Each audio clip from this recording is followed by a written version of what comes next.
Sanjara alhamdulillah. So qo'annee waan barbaachisu gingilchinee as gabbaasnee jirra. Sabboonummaan maal akka taate jechuudha inshallah. So warroonni iyyitanis iyya, warroonni gammadanis gammada, warroonni loltanis lola, warroonni bifa bareedaadhaan gaafii fi deebisaa gorsatee kan ta'es nu kannaa isin janna inshallah. Hundaa'u nuti isin baadhanna ala raasi wal ayn mataa keenyaa fi ija teenyaan خبجا إسني كم نيجو إن شاء الله ورينو جبتنيس ورينو كيكتنيس ورينو جالتنيس ورينو فارستنيس ورينو بلا ليفتنيس وندينو إجمتا إجمرجات هناف مالف نمني ما برسيسو بفقرته هند همتات هندي موكا دقرتوتا لا خوني تيفوزو رامتي خوني خبا ميلاتي متي مانشستر في أرسنال متي دوغاجر تولدورا كمني يعني جروحنا مالف غري كوني أوروموف أوروميا نمني جو كوني وان سياساتي متي سيفين قال لي مالي kun jiru jireenya ummata muslimaati. Ati osoo waan siyaasaa dhiftee waan amantii qofa waan amantiin barsiisu jira bara. Sabboonummaa jechuun bara waan siyaasaatii miti bara siif hin galini bara. Kanaafin si galchuu dhufee bara. Sabboonummaan siyaasaadhaa miti bara. Sabboonummaan eenyummaa keetii bara. Hin beektu kanaaf barachuu qabda.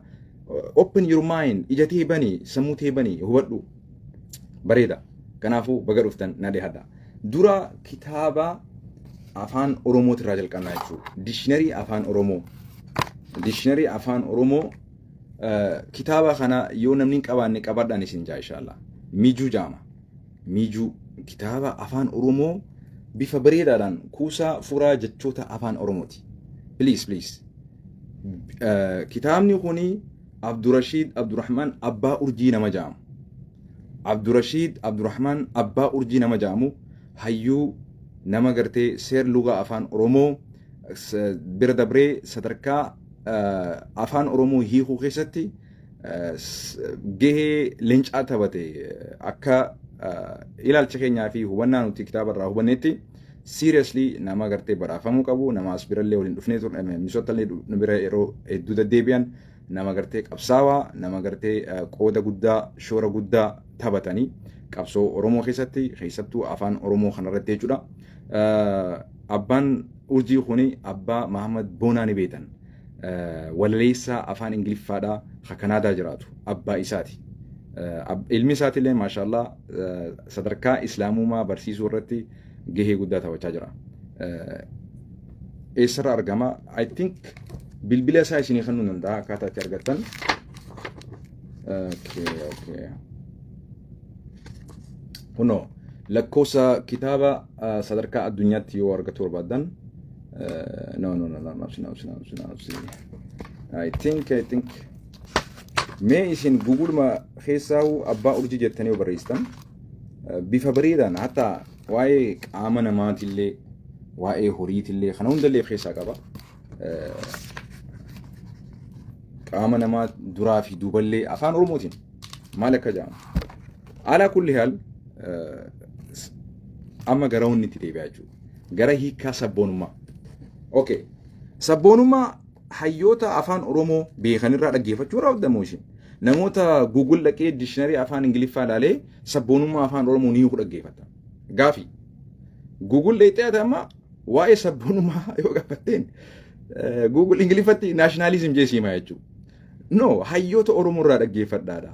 Beektoota Oromoo warra amantiis beeku, warra seenaas beeku, warra aadaas beeku, warra qabsoo Oromootis beeku jechuudha. Amma kitaaba kana keessatti naa waliin dubbistan sabboonummaa jechuun. Okay? Hordofaa. Dura sabboonaa jechuun maal jechuudha? Sabboonummaa jechuun maal jechuudha? Sabboonaa jechuun duraan dursee saba ofii ifii jaalata. Sabboonaa jechuun namni tokko sabboonaa yoo jedhame nama saba ofii jaalatu period bakka hiika biraan qabu dictionary mijuu keessatti jechuudha. Mee finxaaliyiin dhaggeeffadhaa warri akkanumatti iyyitan bakka suuta dheengadda beekaa isin jalaa callisaa turre. Hiikaa kana gideen isin kan hiikaa akka fiititti hiikkattaa akka ati barbaaddetti hiikkattaa no ani beekumsaa fi kitaaba irratti hundaa'eetiin isin dubbachaa ture. Garuu immoo akka fiititti hiikkattaa naan jettan loo akkan fedhetti hayyuu Oromootaa hayyuu beektoota afaan kanaa sanirraa fudhannaan isin jechaa ture. Lakki warra gartee nationalismii waa'ee gartee naaziitii wal qabatee warra gartee akkasumatti UKtii wal qabatee Fransiitii wal qabatee nationalismii isaan irratti hundaa'e hiikama isaan irratti hundaa'e kan nameef san irratti ka Oromoo hiikuu barbaadan waa wal falleessaate jechuudha. Hayyoota afaan Oromoo beekan, hayyoota seenaa Oromoo beekan, hayyoota aadaa Oromoo beekan, lafaa fi qubsuma Oromootillee beekan, waan rakkoo uummata Oromootillee beekan, maal irratti jechi kun akka Oromoodhaaf kenname warra beekan san irraa baradhaadhaan isin jee kun ragaa waliin dishinariin isin fidee jira jechuudha. Okay, hayyoonni faranjii malee hayyoonni Oromoo fudhataman qaban jechuudha isin biratti. Hayyoota afaan Oromoo beekan, afaan Oromoo nuyi kan isin biratti fudhataman qabanii. Walii galaa miti. Okay, maal jaama? Sabboonaa jechuun saba ifii jaalate jechuudha jee. Peejii 764 irratti. Peejii 764 irratti jechuudha. Walii galaa miti. Sabboonaa jechuun jaalala biyyaa cimtuu qabaataa jechuudha. Jecha kiyyaa miti. Sabboonaa jechuun jaalala biyyaa cimtuu qabaataa nama jaamu jechuudha. Haaya. Sabboonaa kan saba isaa jaalatu jechuudha ammas. Lalala. Sabboonaa jechuun saba ifii jaalata. Jaalala biyyaa cimtuu qabaaf jechuudha tokko. Ammas sabboonaa yoo jennee hoo lammaffaan kan saba isaa jaalatu jechuudha. Haaya. Tan jaalala sabboontuu yoo jennee hoo jee tan jaalala biyyaa cimtuu qabduu jee. Sabboonaa yoo jennee moo kan saba isaa jaalatu kan jaalala biyya isaa cimtuu qabu jee. Mee maal olleesse hayyuun kun? Laal ati kitaaba tokko osoo hin barreessine haganaa osoo hin barreessine nama kitaaba guddaa barreessee kanaa waliin falmita. Hayyuun seenaa beeku, seera beeku, aadaa beeku. Bifa kanaan afaan Oromoo si qopheesse ati immoo deemtee Googulii fi shee Google keessa seentee nama gartee lafarraa qabdu lubbuudhaan jiru dawwaltee illee gaafachuu dandeessa. Iddoon itti argamu barsiisaan afaanii kun Kanada argama, Torontootti argama, Abbaa Urjii jedhama.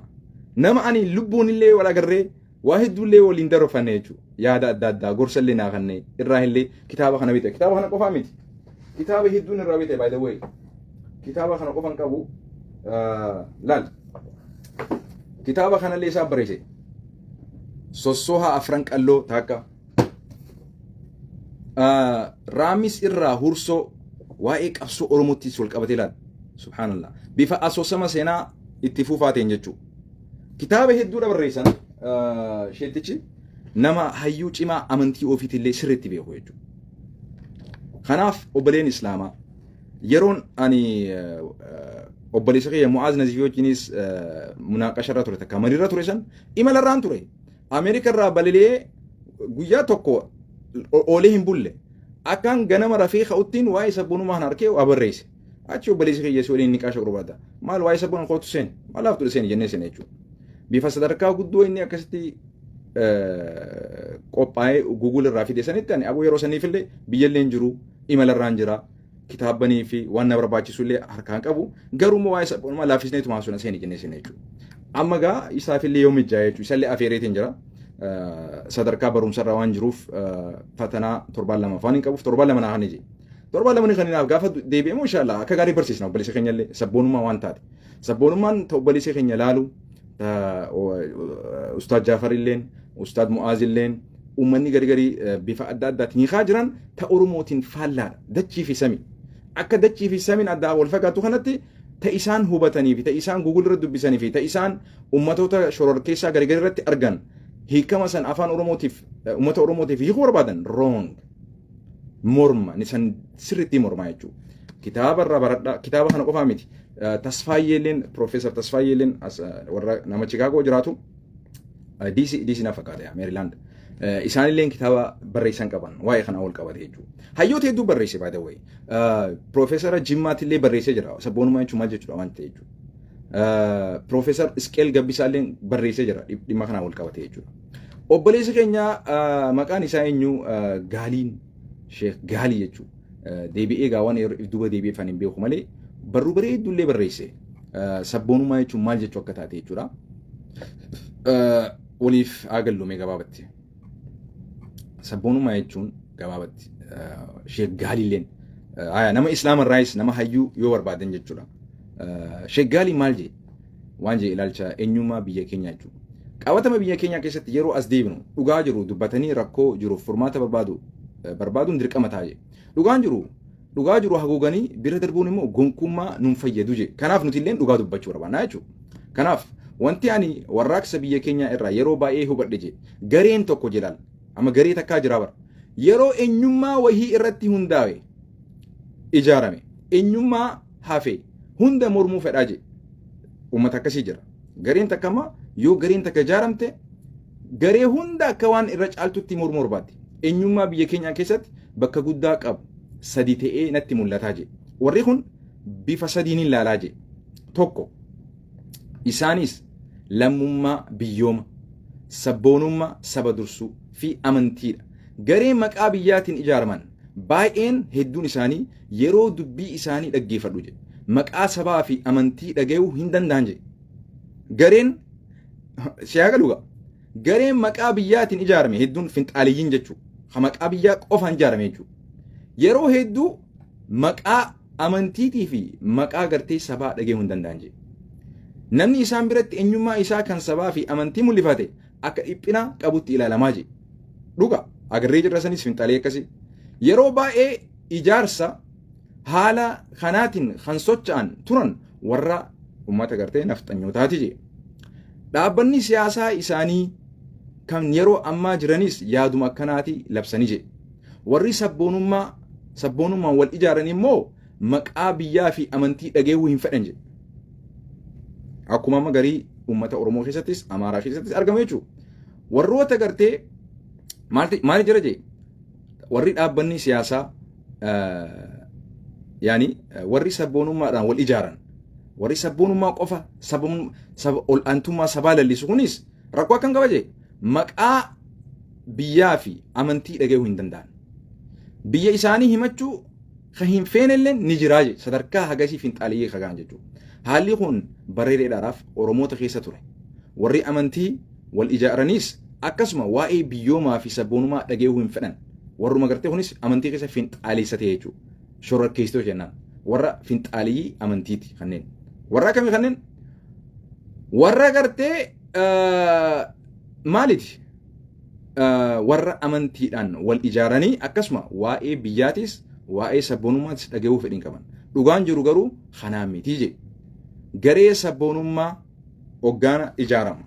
Garaagarummaa amantii jiru hubatee siree dhaggeeffadhu. Garee lal dhugaan jiru kanaa miti.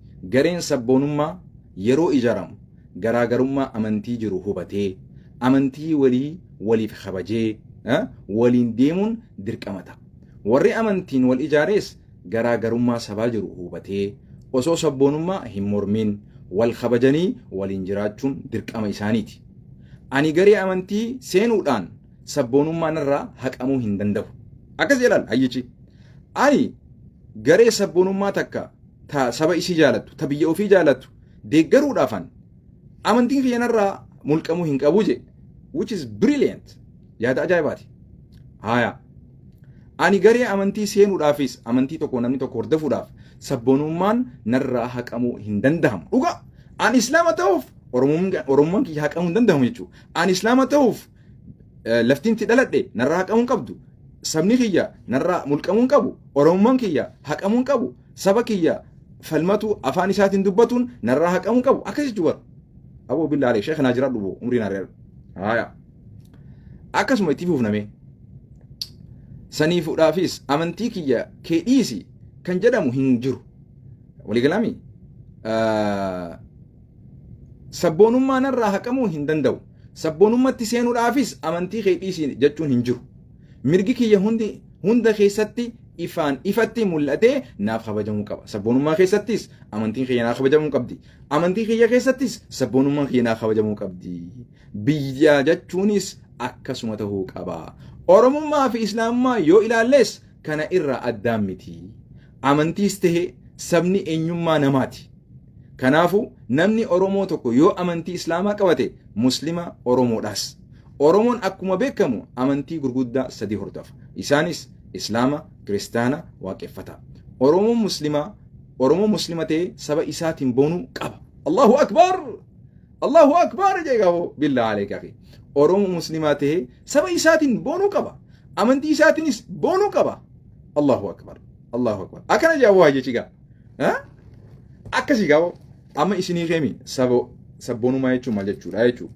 Sabboonummaa jechuun nama saba ofii jaalachuu jaalala biyyaa cimaa qabaachuu billaa aleeka akhi kana ol maaliin si godha baleessoo yaa akhi kitaaba irratti hundoonee dubbanna raga irratti hundoonee dubbanna hayyoota gartee kitaaba haganaatii miti kitaaba gurguddaa meeqa kataban seenaa Oromoo qoratan rakkoo uummata Oromoo qoratan aadaa Oromoo qoratan amantii Oromoo qoratan dhugarratti hundaa'anii ka isaan bulbuleessanii gingilchanii nu kana fudhannamu nama gurgubbaa dhaqee hiikaa gartee afaan Ingiliffaatiin takka afaan Arabaatiin qoomiyyaa Arabaatii fi naashinaalizimii uummata gartee Awurooppaatii fi Ameerikaa Oromoo irratti fi'uu barbaadan walitti madaaliisuu barbaadan no yaa akhi qoomiyyummaan Arabaa ta'e isin irratti hundooyte maal irratti hundooyte gaafadhu deemiti naashinaalizim Awurooppaa maal irratti hundaa'e khanaazii maal irratti hundaa'e jibbaa ol'aantummaa amantii tokko ol'aantummaa saba tokko ol'aantummaa afaan tokko ol'aantummaa bifa tokko ol'aantummaa biyya tokko kan irratti hundaa'e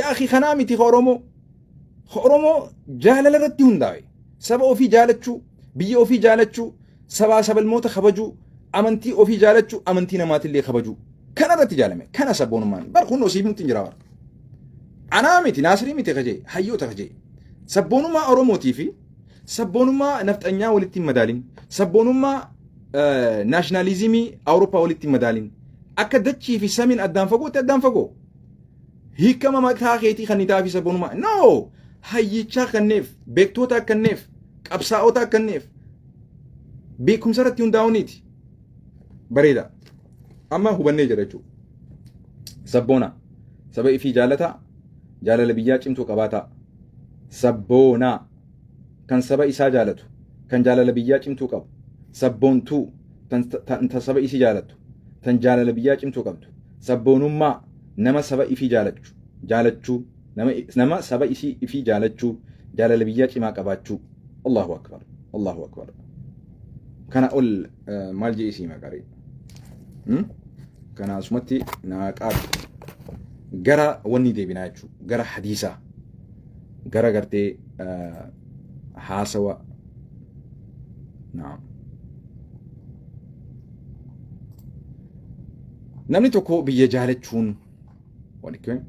iddootti dhalanne biyya jechuun iddootti dhalanne iddootti guddanne midhaan isii nyaannee guddanne bishaan isii dhugnee guddanne keessatti jiraannudha biitti takka jechuun biyya jechuun harmee lamaffaati jette hayyoonni biyya ofii jechuun kafana jaan manneeni daandii mana barumsaati yuunivarsiitii iddoo rabbiin itti gabbarru waliigalaami gaara laggeen isii muka daraaraa maatii fi hiriyoottan jechuudha biyya ofii Oromoon gizee mammaaku biitii ofii aannani nama beekutti irraa dhugaa jaan biyyi teenya gubbaan isii nafa teenya keessi isii lafee teenya adeeroo dhaggeeffadhu sirriitti biyya iddoo keessatti jiraatanii qofa osoo hin taane waan onnee namaa keessatti jiraatudha waliigalaa miti biitii ta keessatti ati jiraattu qofa osoo hin taane ta onnee namaa keessatti illee jiraatudha biitii namu biyya jechuun eenyummaadha iddoo deemnutti ittiin waamamna namni tokko anarraa Naasir Hamzaa gizee jaamu paaspoora kiyyaratti maaltu jira beektaa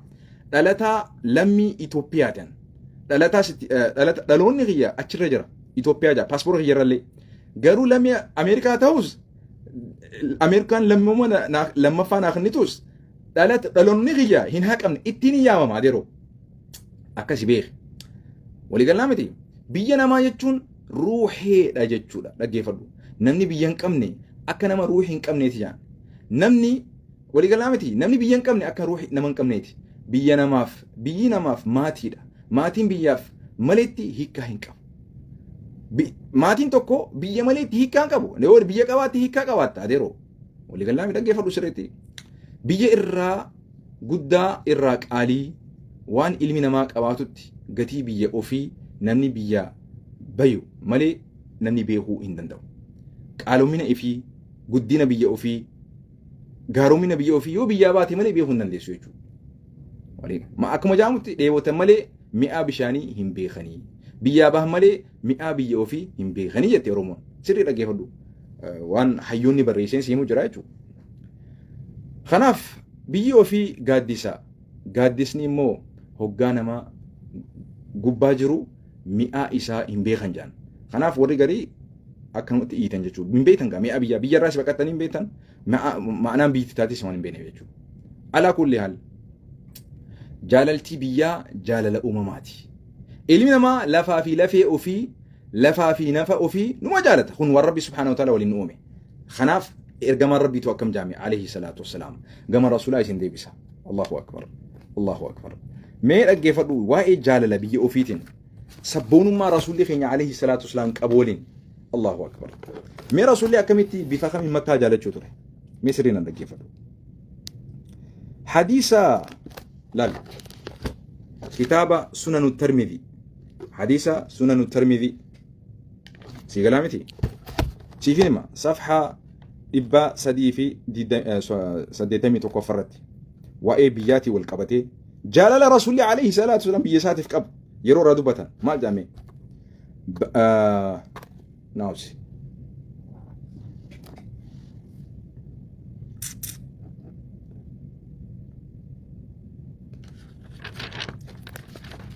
عكس وناوسي رسول ربي عليه الصلاة والسلام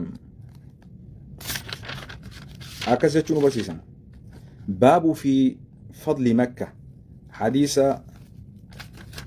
كم سدي في إبسا قلي في الدم شنفرت حديث إمام الترمذي قباسي سرنا ولين جرادا وسو أنا ما تقول لي تينوتي وان لغاجرتو هواسا دبرسيني دبرون والربي في رسول صلى الله عليه وسلم اتنوامي خناف حديث إبسا قلي في أمين إبسا دي في سقلتمي لما في دمي جهفرت رسول ربي عليه الصلاة والسلام كنا كانت راوديسا حدثنا محمد بن موسى البصري حدثنا الفضيل ابن سليمان عن عبد الله بن عثمان ابن خثيم حدثنا سعيد بن جبير وأبو الطفيل عن ابن عباس قال قال رسول الله صلى الله عليه وسلم لمكة يا الله حديث قرت ابن عباس أديسي قال قال رسول الله صلى الله عليه وسلم إرجمان الله نجي لمكة مكة باني وأي مكة جاللي ستر رسول ربي عليه نجيلا بيو في جالت شرا رسول ربي تنك أنفن بيو في يا أخي سبون من بانو تنبليسو سي غير سبون من بانو لال مي أمر ربي سوداتوتي لال أبان ورجي سبون ما جتون جي سبا إسا جالتو كان جالل بياج امتوك أبو جي حديث رسولات نما ما ولفال ليسو نايمي لال سبونو ما جتون أماس نما سبا إفي جالتو جالل بيا أماس چماك أبو سبونو ما أتي هي كابران آخر نتوف درك إيران وان هنجر أمتا متا اتقرقل چور بادا وان هنجر أمتي فكيستي ولتي رسول ربي عليه الصلاة والسلام سبونا چماك كتي بيتا جالل بيا أوفيتي في كابورت جالل سبا إساتي في كابورت الله أكبر سبونما رسول الرابن عليه الصلاة والسلام لكي فردو سبونما جتشون ماس بيا أوفي جالتشو سبا أوفي جالتشو جاللت انتو قباتشو في رسول الرابن يبو غوس أوفيتس جالتشو غوف أوفيتس خبجو مت أنفتو رحمه أوفي مت أنفتو جاللا هذا في أباك قباتشو بيا أوتي في قباتشو إنو الرابن بالله عليك يا أخي يا أخي بالله عليك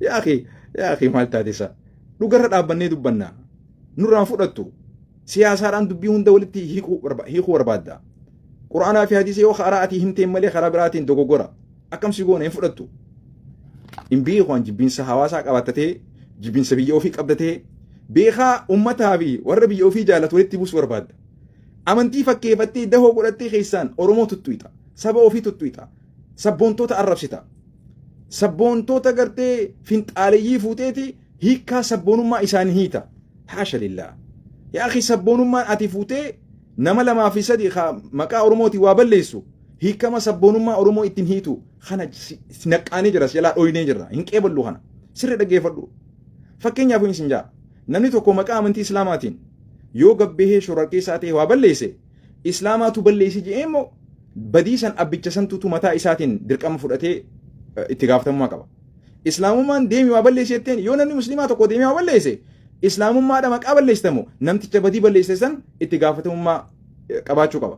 Ati amma wanni jechaa jirtu namni maqaa sabboonummaatiin ka'ee yoo waa balleesse maqaa sabboonummaatti yoo namni tokko araba jibbe maqaa sabboonummaatti yoo namni islaamummaa jibbe maqaa sabboonummaatti yoo saba biraa jibbe akka waan oromummaan sabboonummaan itti waan kana ajajjetti ummata bifa saniin jibbisiisaa jirte jechuudha. Saba ofii jibbi saba namaa jaaladhu jechuu shari'atamtu si hayyame. Eessa jira quraana keessaa? Biyya ofii jibbaa jechuun saba ofii jibbaa jechuun gosa ofii jibbaa jechuun quraanaa fi hadiisa irraa naafidi. Maa fi shay. Quraana waan amrii jaahilummaa fi rasuulli rabbi alayhi salaatu wasalaam warra gartee gosaan dhaaddatu warra biyyaan dhaaddatu warra ol aantummaa gosa tokkoo saba tokkoo rasuulli rabbi alayhi salaam balaleeffate ati hiikkaa san sabboonummaa oromootiif hiikuu barbaadde jechuudha. Haa ol qaanfannu. Haya. Jaalala rasuulli biyya irraa qabuun kan ka'e maal jedhee rasuulli rabbi alayhi salaam. Hadiisa kana imaam Bukhari leen gabaasee jira by the way. Walii galaami isni himuu danda'a. Waa'ee biyyaatii wal qabatee yeroo jaalala rasuulli ibsatan alayhi salaatu wasalaam. Sitti tolaan sin jeeba. በጣም ይስጥቶላ በጣም ረገፈዱ ይፍትና ካስቴ ረጋውሊኒ ሲፈዳ